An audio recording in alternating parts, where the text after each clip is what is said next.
Cuando murió mi marido, mi suegra invadió mi casa y tiró mis cosas gritando «Lárgate, aprovechada». No sabía que yo financié todo y era la única dueña. La desalojé con policía en plena fiesta familiar. Ahora mendiga en un cuarto rentado mientras yo expandí la propiedad con piscina y jardín. Tu marido nos debe $50,000, me dijo mi suegra en el funeral, con los ojos secos mientras yo lloraba sobre el ataúd. Ahora es tu problema. 3 días después encontré la cerradura cambiada. Mi suegra abrió con una sonrisa. Esta casa siempre fue nuestra. Tu esposo era solo el intermediario. Adentro, mi vida estaba empacada en cajas. Le dimos una semana para que se vaya, anunció, señalando un papel lleno de firmas familiares. Decisión unánime. Mi cuñada reía desde la cocina. Pobrecita, pensó que era la dueña. Cuando mostré las escrituras con mi nombre, mi suegra las rompió frente a mí. Papeles falsos. Mi hijo nos confesó todo antes de morir. Tú lo manipulaste. El golpe llegó cuando revisé mis cuentas, vacías. El seguro de vida, según ella, el beneficiario había sido cambiado. Mis joyas, desaparecidas del joyero. ¿Dónde están mis cosas? ¿Cuáles cosas? Solo veo lo que siempre fue nuestro. La humillación fue completa cuando los vecinos salieron a ver el espectáculo. Yo, con una bolsa de basura, recogiendo mis últimas pertenencias del jardín donde las habían tirado. La primera noche que logré dormir en un hotel, después de 3 días viviendo en mi carro, desperté con una claridad extraña. No era rabia lo que sentía, sino algo más frío, determinación. Mi suegra había cometido un error fundamental al presumir de esos recibos falsos. Si había documentos falsos, tenía que haber documentos reales. El problema era que no podía entrar a mi propia casa. Pero recordé algo, mi esposo era paranoico con los documentos importantes. Siempre decía que la familia es traicionera y yo pensaba que exageraba. Quizás no tanto. La caja fuerte estaba en el sótano de la oficina donde trabajaba mi esposo. Su socio me dejó entrar por lástima. Toma lo que necesites, me dijo, evitando mi mirada. Lo que encontré me dejó sin respiración. No era solo una caja fuerte, era un archivo completo. Carpetas etiquetadas por años, préstamos familiares, amenazas, grabaciones, testamento original. Mi esposo había documentado todo, absolutamente todo. El testamento real estaba fechado 2 años atrás.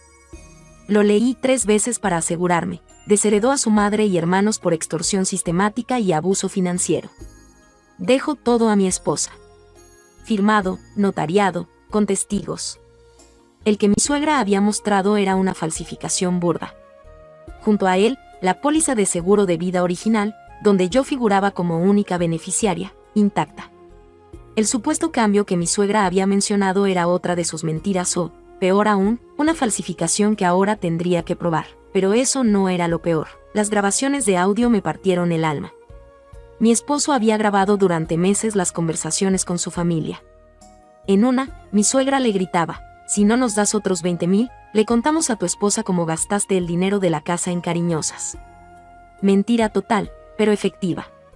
Mi esposo llorando, suplicando, mamá, por favor, esto tiene que parar. En otra grabación, mi cuñado amenazaba directamente, tu esposa va a tener un accidente si no nos pagas. Sabemos dónde trabaja. Tuve que pausar varias veces.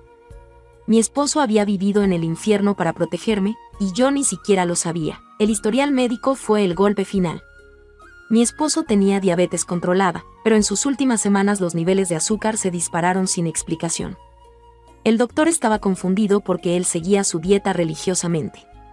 Hasta que encontré una nota manuscrita de mi esposo. Mamá insiste en traerme comidas especiales al hospital.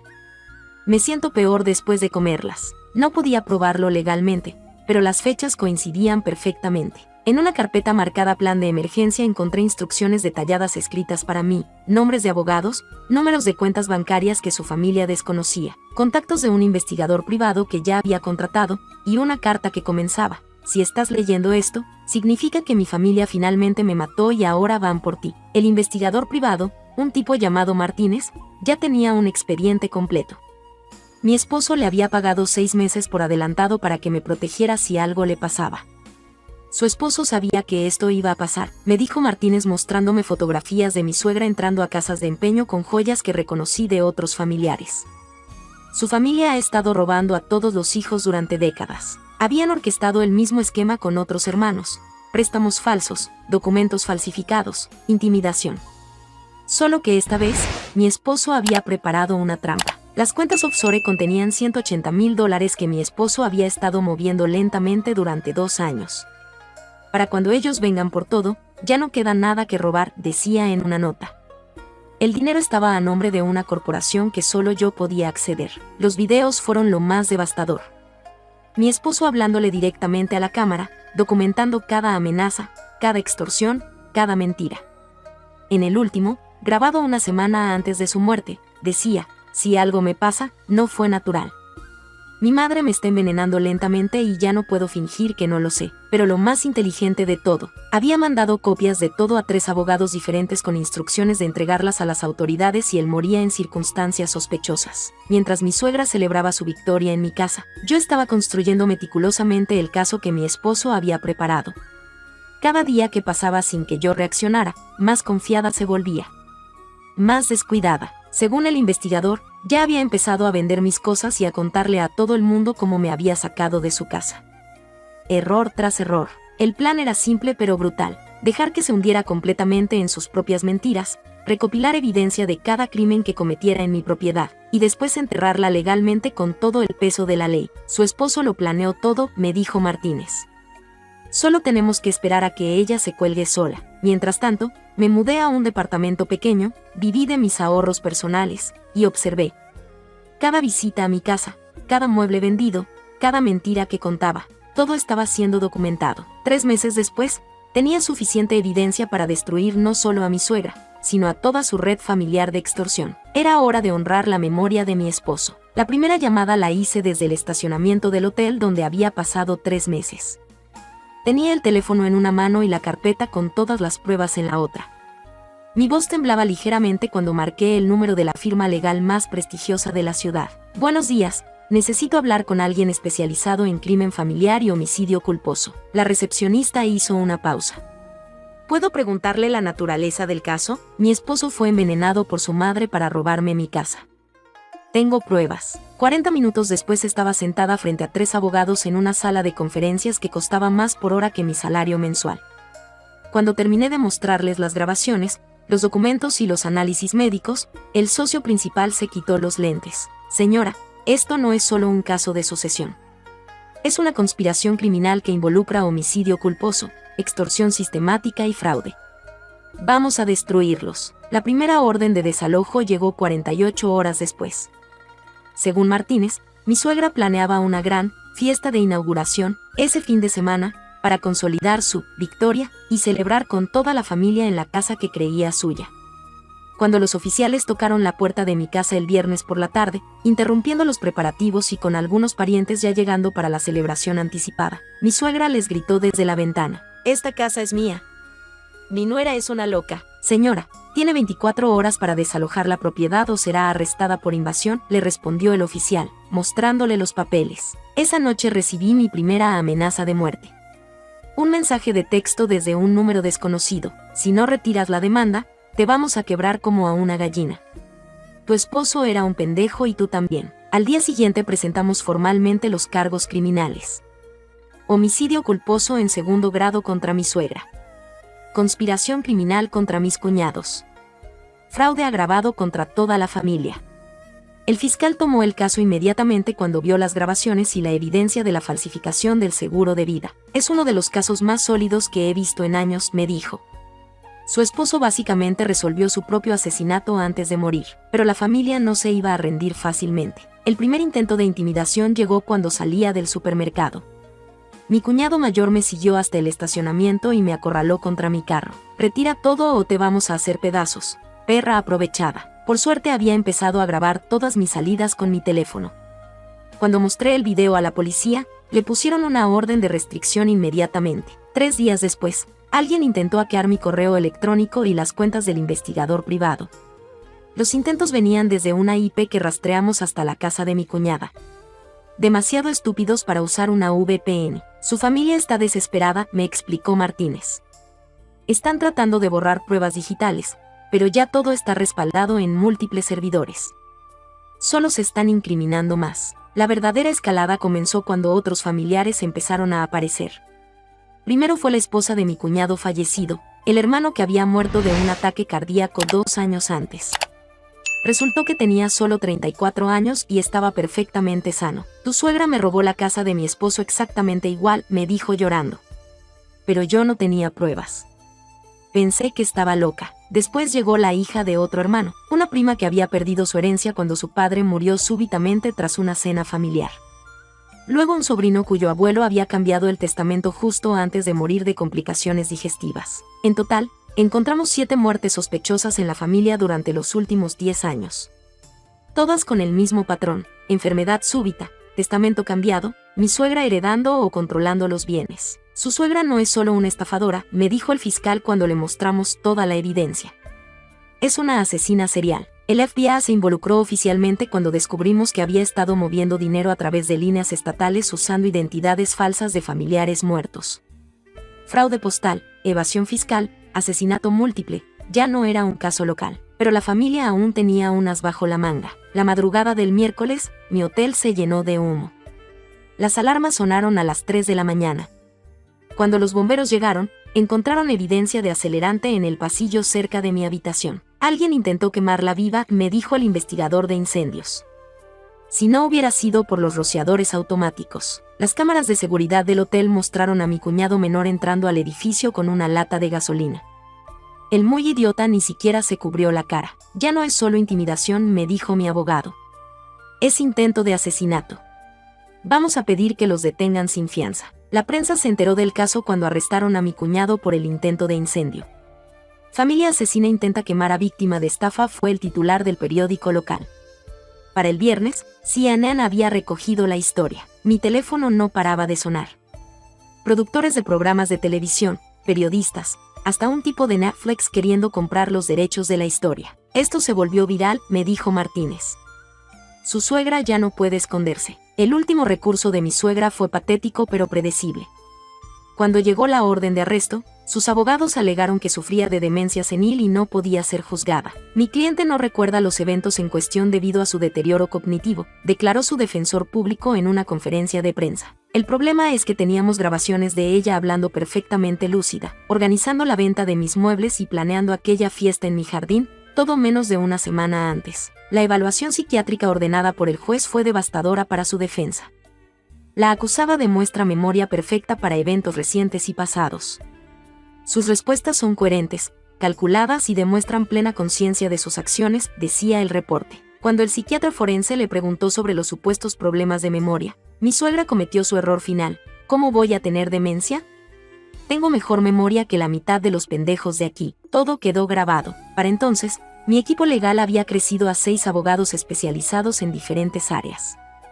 Teníamos un caso federal por asesinato múltiple, casos estatales por fraude y extorsión, demandas civiles por daños, y hasta el IRS investigando décadas de evasión fiscal. Su suegra construyó un imperio criminal familiar, me explicó el fiscal federal durante una de nuestras reuniones. Pero su esposo documentó todo. Es como si hubiera dejado un mapa para destruirlos. La orden de exhumación del cuerpo de mi esposo llegó un martes. Después de 3 meses de batallas legales, finalmente íbamos a tener la autopsia completa que debió haberse hecho desde el principio. Mientras esperábamos los resultados toxicológicos, mi suegra intentó una última maniobra desesperada. Desde la cárcel, donde la tenían sin fianza después del intento de incendio, me mandó una carta manuscrita. Perdóname. Todo fue un malentendido. Mi hijo me pidió que cuidara la casa. No sabía que tú eras la dueña. Podemos arreglar esto. Soy una anciana enferma que solo quería estar cerca de los recuerdos de su hijo. La carta estaba llena de errores calculados, tratando de parecer senil. Pero había un problema. Estaba escrita con la misma letra perfecta de todas las falsificaciones de documentos que habíamos encontrado. Ella piensa que somos estúpidos, le dije a mi abogado, mostrándole la carta. Hasta en la cárcel sigue manipulando. Los resultados de la autopsia llegaron un viernes por la tarde. El forense me llamó personalmente. Encontramos niveles de arsénico y digitalis en los tejidos. Su esposo fue envenenado durante al menos 6 semanas antes de su muerte. Es homicidio, sin duda. Esa noche, por primera vez en meses, lloré. No de tristeza, sino de alivio. Mi esposo había muerto sabiendo que algún día se haría justicia. Y ese día finalmente había llegado. El lunes por la mañana, Cuando los cargos se actualizaron oficialmente de homicidio culposo a asesinato en primer grado, mi suegra se desplomó en la corte fingiendo un ataque cardíaco. «Está perfectamente bien», me dijo el paramédico después de revisarla. «Solo es teatro», pero ya era demasiado tarde. El jurado ya había visto suficiente. La mujer que había intentado robarme mi casa, que había asesinado a mi esposo, que había amenazado con matarme, ahora estaba reducida a fingir desmayos en una sala de tribunal. La transformación era completa. De víctima silenciosa a cazadora implacable. Mi esposo había plantado las semillas de la justicia, pero yo había regado el árbol hasta convertirlo en una fuerza imparable. Solo faltaba el golpe final. El día del juicio llegué temprano. Quería ver cada segundo, cada expresión, cada momento de la caída de la mujer que había asesinado a mi esposo y tratado de robarme todo. Mi suegra entró esposada, con un uniforme naranja que la hacía verse pequeña y frágil. Por un momento, casi sentí lástima. Hasta que recordé las grabaciones de mi esposo llorando, suplicándole que parara. La fiscalía llama como primera evidencia el testimonio póstumo de la víctima, anunció el fiscal. Cuando la pantalla se encendió y apareció mi esposo hablando directamente a la cámara, el silencio en la sala fue absoluto. Su voz, clara y serena: «Si estás viendo esto, mi madre finalmente logró matarme. Lo que no sabe es que he documentado cada amenaza, cada extorsión, cada intento de envenenamiento durante los últimos 6 meses». Mi suegra se desplomó en su silla como si le hubieran disparado. Sus abogados intentaron objetar, pero el juez lo silenció con una mirada. «Mamá, si de verdad me amaste alguna vez, deja a mi esposa en paz cuando yo no esté. Ella no tiene la culpa de que tú seas un monstruo». Vi cómo las lágrimas corrían por el rostro de mi suegra, pero ya no eran de dolor. Eran de terror puro. Se había dado cuenta de que su hijo la había atrapado desde la tumba. El testimonio forense fue devastador. El doctor que realizó la autopsia explicó meticulosamente cómo las sustancias encontradas en el cuerpo de mi esposo no podían haber llegado ahí por accidente. Las concentraciones de arsénico y digitalis sugieren administración deliberada durante semanas. La víctima sufrió una agonía prolongada, declaró sin emoción. Mi cuñado mayor comenzó a sudar visiblemente. Se inclinó hacia su abogado y comenzó a susurrar desesperadamente. Fue entonces cuando todo se desmoronó. «Yo no fui», gritó mi suegra de repente, poniéndose de pie. «Fueron mis hijos. Ellos trajeron el veneno. Yo solo le daba las comidas». El juez golpeó el martillo, pero ella continuó. «Pregúntenle a él», señaló a mi cuñado mayor. «Él compró el arsénico para las ratas. Él me dijo que lo pusiera en la comida». La sala estalló. Mi cuñado se levantó de un salto. «Eres una mentirosa. Tú nos dijiste que si no lo hacíamos, nos desheredarías como a los otros». «Orden», rugió el juez, pero era demasiado tarde. La familia había comenzado a devorarse mutuamente. Mi cuñada menor lloraba histéricamente. Yo no sabía que lo iban a matar. Solo pensé que lo iban a enfermar un poco. Mi cuñado del medio, mamá nos obligó. Dijo que era él o nosotros». Mientras la familia se destruía en tiempo real, el fiscal presentó 20 años de evidencia financiera.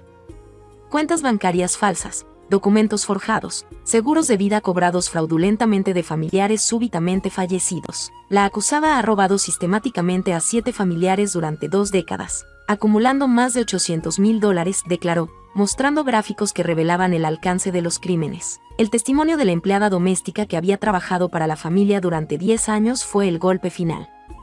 Con voz temblorosa, describió cómo había visto a mi suegra poner polvitos blancos en la comida de diferentes familiares que luego se enfermaban y morían. Señora María siempre decía: «Cuando se pongan muy enfermos, acuérdate de que nunca viste nada». Me daba miedo, pero necesitaba el trabajo. Mi suegra intentó un último acto de desesperación. Se levantó de su silla y comenzó a caminar hacia el juez con los brazos extendidos. «Su señoría, soy una anciana enferma. Mis hijos me están mintiendo para salvarse». «Yo nunca». 2 oficiales la interceptaron antes de que llegara al estrado. Mientras la sometían, gritaba: «Era mi dinero. Era dinero de mi familia. Esa perra no tenía derecho a nada». Ahí estaba la verdad, finalmente. No demencia, no confusión. Pura y simple codicia asesina. El veredicto fue unánime en todos los cargos. Asesinato en primer grado. Fraude organizado. Conspiración criminal. Falsificación de documentos. Evasión fiscal. Cuando el juez leyó la sentencia, sentí como si volviera a respirar por primera vez en meses. María Elena González, por el asesinato de su hijo y múltiples crímenes contra su familia. La sentenció a 25 años de prisión sin posibilidad de libertad condicional. Mi suegra se desplomó completamente. Sus hijos recibieron sentencias entre 8 y 15 años cada uno, pero la verdadera justicia vino después, en los pasillos del juzgado. La mujer que me había gritado «lárgate», aprovechada, mientras tiraba mis cosas al jardín, ahora me miraba con ojos suplicantes desde sus esposas. «Por favor», y me susurró cuando pasé cerca. «Mis nietos no tienen la culpa. Van a quedar sin abuela, sin tíos». Me detuve y la miré directamente a los ojos. «Debiste pensar en tus nietos antes de asesinar a su tío para robarle la casa. Fue un accidente», sollozó. «Nunca quisimos que muriera. 6 meses de veneno no es un accidente. Es tortura». Su rostro se contrajo en una mueca de odio puro, el mismo que había visto el día que invadió mi casa. «Te vas a quedar sola toda la vida. Nadie va a quererte sabiendo lo que nos hiciste». Sonreí por primera vez en meses. Ya estuve sola cuando ustedes me robaron todo. La diferencia es que yo salí adelante. Ustedes nunca van a salir de la cárcel. Los medios esperaban afuera. Las cámaras capturaron a toda la familia criminal siendo trasladada en diferentes vehículos. La noticia se volvió viral: familia asesina, madre envenena a hijo para robar herencia. Esa noche, sola en mi hotel, lloré por primera vez desde que encontré el diario de mi esposo. No de tristeza, sino de alivio absoluto. Mi esposo había sido vindicado. Su memoria había sido limpiada. Sus asesinos pagarían por lo que hicieron. 3 meses después, regresé a mi casa. Ya no era la casa donde había vivido con mi esposo, era mi casa. Completamente mía, legal y emocionalmente. Construí la piscina exactamente donde había estado el jardín donde mi suegra celebraba sus fiestas con mis cosas robadas. Cada burbuja del jacuzzi era un recordatorio de que la justicia, aunque tardía, había llegado. El dinero recuperado me permitió expandir la propiedad y crear el jardín de rosas que mi esposo siempre había soñado. Su foto en el centro, rodeada de vida y belleza, no de muerte y codicia. Mi suegra intentó contactarme desde la cárcel. Cartas, llamadas, hasta sobornó a otros reclusos para que me escribieran. Todas fueron directamente a la basura sin abrir. No hay redención para quienes asesinan por dinero. No hay perdón para quienes torturan a sus propios hijos. No hay misericordia para quienes intentan robar no solo bienes, sino la dignidad y el futuro de sus víctimas. Mi esposo está en paz. Yo estoy en paz. Y ellos están exactamente donde merecen estar, pagando por cada lágrima que derramaron, cada vida que destruyeron, cada mentira que contaron. La justicia no siempre llega rápido, pero cuando llega, es implacable. Han pasado 2 años desde el juicio. Mi vida se transformó de maneras que nunca imaginé cuando estaba durmiendo en mi carro, mirando las luces de mi propia casa ocupada por ladrones. La fundación memorial que creé en honor a mi esposo ya ha ayudado a más de 300 familias víctimas de abuso financiero familiar. Cada caso que ganamos, cada anciano que protegemos, cada familia que salvamos del despojo, es una victoria póstuma para él. Su muerte no fue en vano si puede prevenir otras. Mi suegra cumple su condena en confinamiento solitario. Intentó organizar mi asesinato desde prisión, sobornando a otros reclusos con promesas de dinero que nunca tuvo. 23 horas al día en una celda de 2 por 3 metros. Exactamente lo que se merece a alguien que torturó a su propio hijo durante meses. Sus hijos perdieron la custodia de sus nietos cuando salió a la luz que habían usado a los menores para ocultar bienes robados. Los niños ahora viven con familiares lejanos que los protegen de la toxicidad hereditaria de esa familia. El documental sobre nuestro caso ganó un Emmy y provocó cambios en las leyes estatales de sucesión. La Ley de Protección contra Fraude Familiar lleva el nombre de mi esposo. Su legado ahora protege a miles de personas vulnerables. La ironía poética llegó el año pasado. Mi suegra desarrolló la misma condición intestinal que había causado artificialmente en su hijo. Los doctores de la prisión dicen que es estrés crónico combinado con una dieta deficiente. Está experimentando exactamente los mismos síntomas que él sufrió durante sus últimas semanas de vida. No siento lástima. Siento que el universo tiene su propia forma de equilibrar las cuentas. Mi nueva vida florece en el jardín memorial que construye nuestra antigua propiedad. Cada rosa plantada, cada árbol que crece, cada mariposa que visita es prueba de que la vida siempre triunfa sobre la muerte. Donde una vez hubo codicia y violencia, ahora hay belleza y paz. Conocí a alguien que entiende mi historia sin juzgarla. Alguien que ve mi fuerza donde otros podrían ver cicatrices. Nos casamos el mes pasado en el mismo jardín donde mi esposo descansa simbólicamente. Él hubiera aprobado. Recibí una última carta desde la prisión hace 3 meses. Mi suegra, ahora gravemente enferma, suplicaba perdón y una visita. La carta terminaba: solo quiero morir sabiendo que alguien no me odia. La respuesta fue simple. Donó la carta sin abrir a la fundación como recordatorio de por qué nuestro trabajo es necesario. Mi esposo me enseñó que la justicia verdadera no es venganza, es protección. No es destruir al enemigo, es construir un mundo donde otros no sufran lo que nosotros sufrimos. Su plan perfecto no solo me salvó, sino que creó un legado que salvará a miles más. En su muerte, encontró la manera de detener para siempre a los depredadores familiares que se aprovechan del amor y la confianza. El poder más grande no está en ser la víctima perfecta, sino en convertir el dolor en propósito. Mi suegra destruyó una vida, pero inadvertidamente inspiró la protección de miles. Esa es la verdadera justicia poética. ¿Valió la pena la lucha? Cada familia que ahora duerme segura gracias a las leyes que su caso inspiró me da la respuesta.